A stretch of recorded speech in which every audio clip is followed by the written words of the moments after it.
बिस्मिल्लाहिर्रहमानिर्रहीम। Dear student, आज हम क्लास 10 फिजिक्स के नए चैप्टर को स्टार्ट करेंगे, that is introductory electronics. Introductory electronics क्या होता है, मैं थोड़ी सी उसकी डिस्कशन करवा देता हूँ। डियर स्टूडेंट, फिजिक्स हमारे पास दो किस्म की होती है, एक को हम कहते हैं अप्लाइड फिजिक्स, दूसरे को हम कहते हैं थ्योरेटिकल फिजिक्स। थ्योरेटिकल वो फिजिक्स होता है जो कि कंप्लीटली बेस करता है थ्योरीज पर, लॉज पर, उसमें हम स्टेटमेंट पढ़ते हैं, हम थ्योरीज को स्टडी करते हैं, हम डिफरेंट लॉज पढ़ते हैं। अप्लाइड वो फिजिक्स होता है जिसमें हम प्रैक्टिकल डिवाइसेस को स्टडी करते हैं, प्रैक्टिकल वर्क करते हैं, डिफरेंट सर्किट्स बना देते हैं, उसकी डिजाइनिंग किस तरह होती है, एक सर्किट किस तरह बनाया जाए, उसके अंदर कौन कौन से कंपोनेंट इस्तेमाल होते हैं, तो ये अप्लाइड फिजिक्स में आता है। इलेक्ट्रॉनिक्स हमारे पास अप्लाइड फिजिक्स का एक ब्रांच है जिसमें हम development of electronic emitting devices को स्टडी करेंगे। एक सर्किट को हम किस तरह डिजाइन करेंगे, नंबर 1, उसके अंदर कौन कौन से कंपोनेंट इस्तेमाल होते हैं, नंबर 2, और एक स्पेसिफिक प्रॉब्लम के लिए मैं कौन सा सर्किट बनाऊं और उसको किस तरह मैं डिजाइन करूं, तो ये सारा इलेक्ट्रॉनिक्स में हम स्टडी करेंगे। मैं यहाँ पर डेफिनेशन मैंने लिखा है, इसको हम एक्सप्लेन कर दे तो फर्दर आसान हो जाएगा।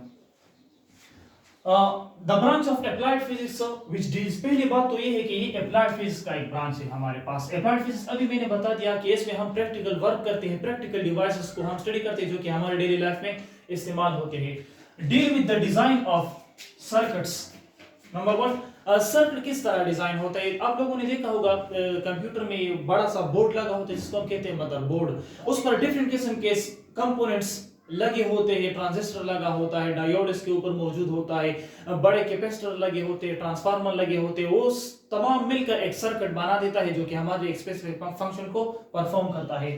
यूजिंग ट्रांजिस्टर, इसमें हम ट्रांजिस्टर को इस्तेमाल करेंगे। ये ट्रांजिस्टर है आपके पास 3 टर्मिनल डिवाइस होता है, एमिटर, बेस एंड कलेक्टर, जो कि मदरबोर्ड पर लगा होता है, डिफरेंट सर्किट में लगे होते हैं।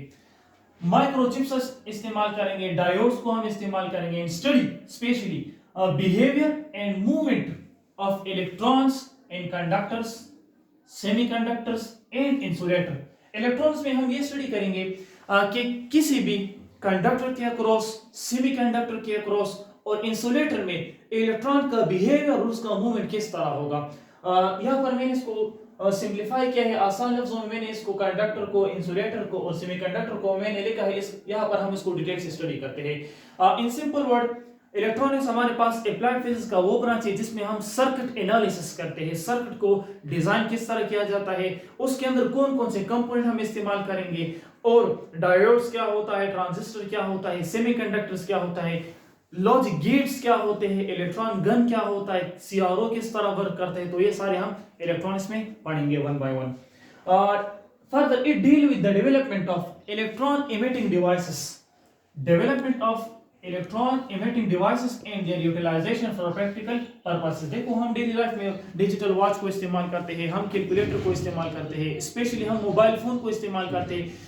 अभी मैं ये वीडियो बना रहा हूँ, मेरे सामने एक कैमरा लगा हुआ है, ये इलेक्ट्रॉनिक्स है, इसके अंदर सर्किट लगा हुआ है, वो मेरे ऑडियो को भी रिकॉर्ड करता है, मेरी वीडियो को भी रिकॉर्ड करता है। तो this is the basic working principle of electronic. हमारी डेली लाइफ में कोई भी इस तरह चीज नहीं है, आजकल तो और भी ज्यादा टेक्नोलॉजी आई हुई है, हर एक चीज इलेक्ट्रॉनिक के लिए, और इलेक्ट्रॉनिक को हम उस पर इस्तेमाल करते हैं।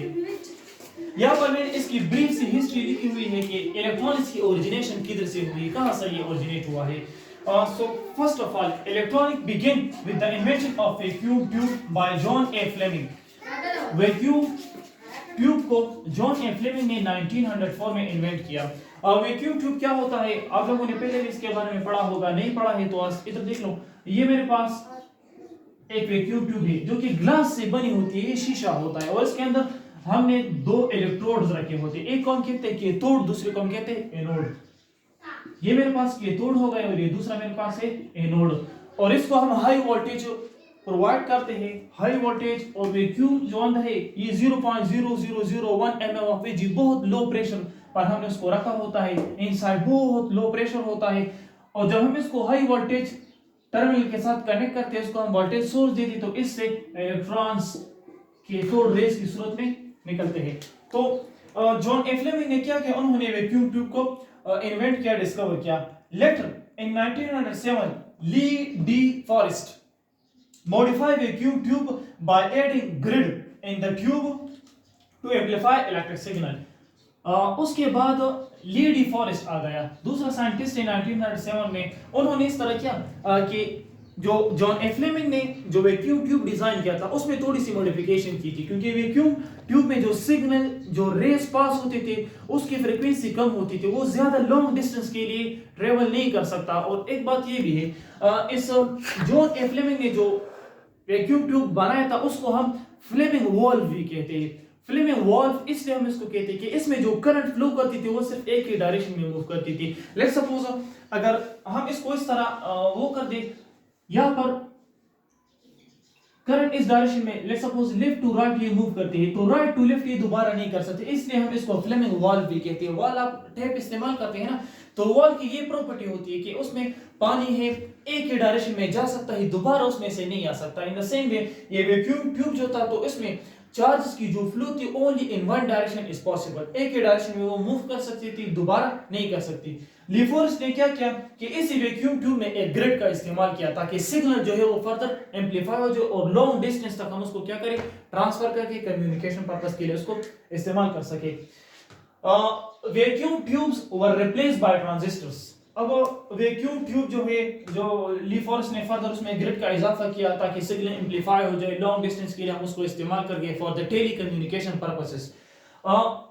3 साइंटिस्ट थे, William Shockley, James Bardeen and John Brattain, और तीनों ने काम किया और उन्होंने इस तरह किया कि वैक्यूम ट्यूब ये बहुत बड़े साइज के होते थे, इंतहाई ह्यूज अमाउंट में ये हमारे पास बहुत बड़े साइज में मौजूद होते थे।